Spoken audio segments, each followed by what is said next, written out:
Yan, naka-start. So first, tourniquet, tapos palpitate mo yung vein. Sir, pag i-close. So here, kikita mo, ito yung gitna. Ito ang kukuhanin natin. Okay? So, cleanse with alcohol outside.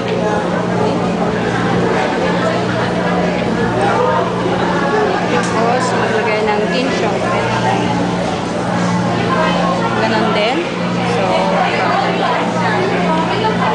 So, let it dry for 30 seconds. Check mo, sir. Sir, anong pangalan ninyo? Next.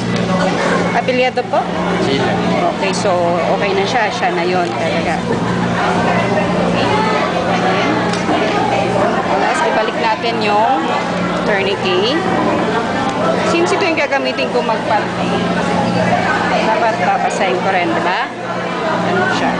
Yung ganun ulit.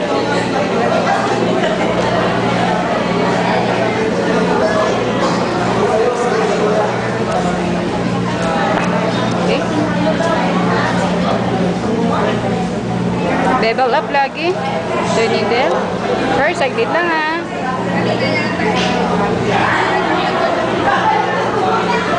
Okay, meron na yun. Yeah, start. Kaya mo to anchor the needle.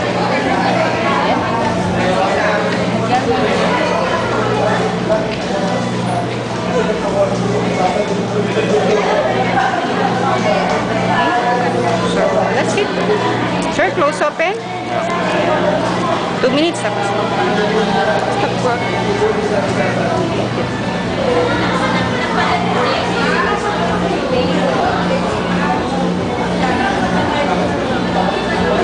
Okay.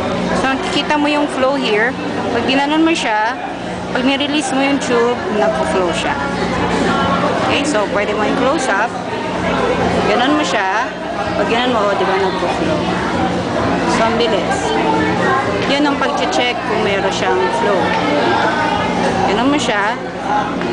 And since mataas ito, almost a meter from here to there, expect na within less than 5 minutes, mapupuno siya. Lalo pag ganon ang flow.